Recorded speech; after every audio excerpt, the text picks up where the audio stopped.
नमस्कार मु रजत आपण मानक स्वागत करुच्ची आम चैनल ओडिशा खबर को एमती नुआ नुआ खबर देखापी आम चैनल को सब्सक्राइब कर बेल आइकन टी दबाई दिंतु एवं संपूर्ण खबर जानापी वीडियो टी शेष पर्यंत देखु। नमस्कार आज मुख्य खबर घर को घर बुली मे 24 रु सर्भे करेंगे आशाकर्मी। कोरोना मुकाबला नहीं बाचस्पति डॉक्टर सूर्यनारायण पात्र अध्यक्षतार सर्वदलीय बैठक अनुष्ठित हो जाइछि। बैठक में मुख्यमंत्री नवीन पट्टनायक बड़ घोषणा करिसेंति। कोरोना रे मृत्युवरण करिथिबा लोकंक परिवार को मधुबाबू पेंशन योजना रे शामिल करा जिवो। मृतकंक विधवा पत्नी बा बापा प्राण हराइथिबा पिलांक योजना रे शामिल करा जाई पेंशन दिया जिवो। सेही भली मे 24 रु 3 मास पर्यंत घर को घर बुली सर्वे करा जिवो।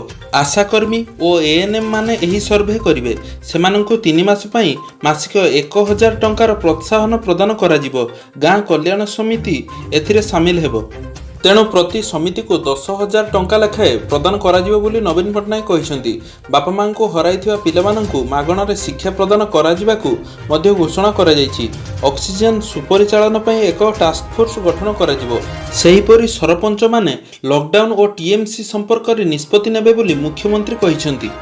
परवर्ती खबर एणिकी दूर हेबा टीकाकरण समस्या। डॉक्टर रेड्डी लैब सह शिल्पा मेडिकेयर मध्ये प्रस्तुत करिवो स्पुटनिक भी। एणिकी स्पुटनिक भी मध्य भारत में हेब उत्पादन एने डॉक्टर रेड्डी लैब पक्षर सूचना दी जाइछि। देश में बढ़ुवा कोरोना संक्रमण को दृष्टि रखी केंद्र सरकार पक्षर विभिन्न पदक्षेप निया जाउछि। राज्य सरकार तथा स्थानीय प्रशासन लॉकडाउन और शटडाउन भली कटकणा मध्य लागू करिसेंति। तेबे एही महामारी वर्तिबा पई एकमात्र रास्ता हेउछि टीकाकरण। हेले भारत में ताहा मध्य होई पार नहीं, कारण देश में एबे मात्र 2 प्रकार टीका उपलब्ध। सरकार कोवैक्सीन एवं कोविशील्ड उपर संपूर्ण निर्भरशील। तेणु सबुठु बड़ समस्या है यही 2टी कंपनी पक्षर पर्याप्त वैक्सीन उत्पादन हो पार नहीं एवं लोकों पाखरे वैक्सीन पहुंची पार नहीं। तेणु डॉक्टर रेड्डी लैब सह शिल्पा मेडिकेयर प्रस्तुत करिबो स्पुटनिक भी। परवर्ती खबर आज सुस्थ हेले 11,821 जन आक्रांत। राज्य में वृद्धि पाउछि कोरोना आक्रांतों संख्या, किंतु सही अनुपात में मध्य बढ़ुछि सुस्थ संख्या। एही क्रम रे आज राज्य सुस्थ होई घर को फेरिछंती 11,821 जन आक्रांत। ए नै ट्वीट करी सूचना दैछंती राज्य स्वास्थ्य विभाग।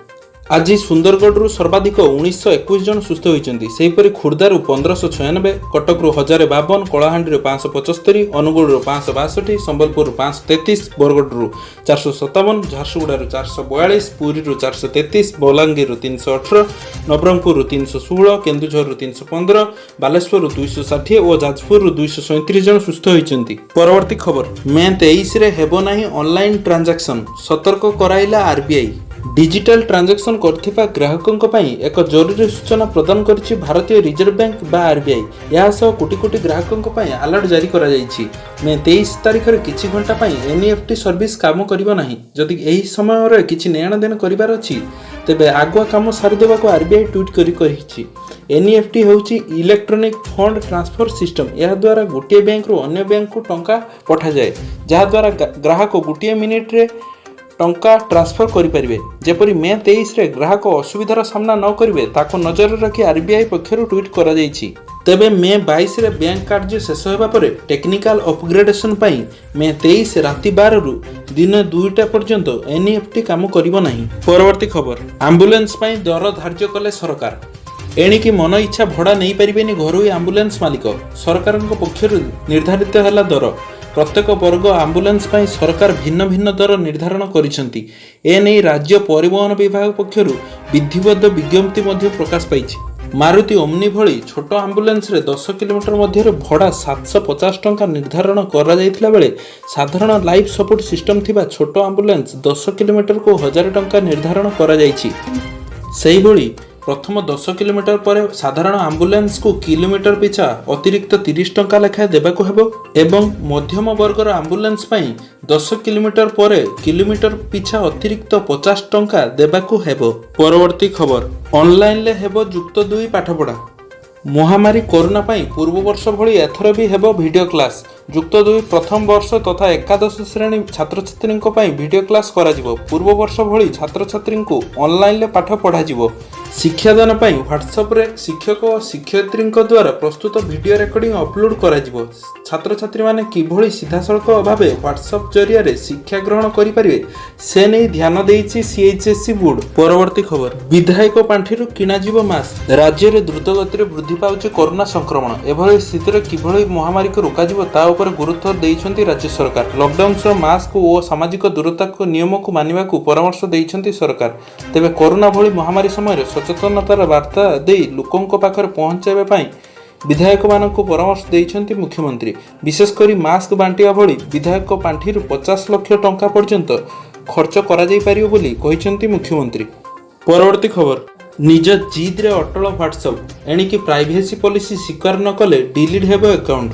ପ୍ରାଇଭେସି ପଲିସିକୁ ନେଇ କୌଣସି ପ୍ରକାର ସାଲିସ୍ କରାଯିବ ନାହିଁ ବୋଲି କହିଛି ହ୍ୱାଟ୍ସଆପ୍। ଯେଉଁ ୟୁଜର୍ସ ପ୍ରାଇଭେସି ପଲିସି ସ୍ୱୀକାର କରିବେ ନାହିଁ ସେମାନଙ୍କ ଆକାଉଣ୍ଟ ଧୀରେ ଧୀରେ ଡିଲିଟ୍ କରିବ କମ୍ପାନୀ। ଏନେଇ କମ୍ପାନୀ ପକ୍ଷର ଓକିଲ କପିଲ ସିବଲ ସୋମବାର ଦିଲ୍ଲୀରେ ହାଇକୋର୍ଟରେ କହିଛନ୍ତି।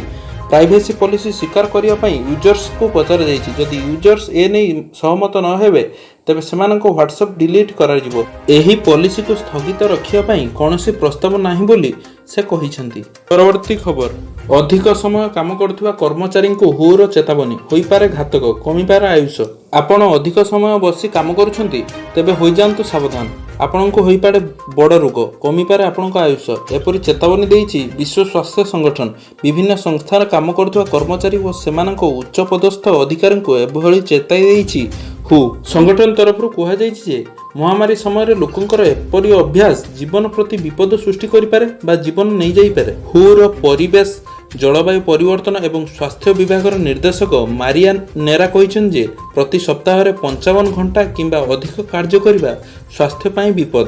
ପରବର୍ତ୍ତୀ ଖବର, ଏଣିକି ବିବାହ ଏବଂ ଅନ୍ତ୍ୟେଷ୍ଟିକ୍ରିୟା ପାଇଁ ୱେବସାଇଟ୍ରେ ଆବେଦନ। କଟକ ଏବଂ ଭୁବନେଶ୍ୱରରେ ବିବାହ ଏବଂ ଅନ୍ତ୍ୟେଷ୍ଟିକ୍ରିୟା ପାଇଁ ଆଉ ଯିବାକୁ ପଡ଼ିବନି ପୁଲିସ କାର୍ଯ୍ୟାଳୟ। ସାଧାରଣ ଲୋକଙ୍କ ସୁରକ୍ଷା ଏବଂ ସଂକ୍ରମଣକୁ ଦୃଷ୍ଟିରେ ରଖି କମିଶନରେଟ୍ ପୁଲିସ ପକ୍ଷରୁ ଏକ ୱେବସାଇଟ୍ ଲଞ୍ଚ କରାଯାଇଛି। ବିବାହ ଓ ଅନ୍ତ୍ୟେଷ୍ଟିକ୍ରିୟା ଅନୁମତି ଚାହୁଁଥିଲେ www.bhubaneswar-kotakpolice.government.in ୱେବସାଇଟ୍ରେ ଆବେଦନ କରିବା ପାଇଁ ପଡ଼ିବ। ସେହିପରି SMS ମାଧ୍ୟମରେ ଲାଇସେନ୍ସ ମିଳିଯିବ ବୋଲି କହିଛନ୍ତି କମିଶନରେଟ୍ ପୁଲିସ ସୌମେନ୍ଦ୍ର ପ୍ରିୟଦର୍ଶୀ।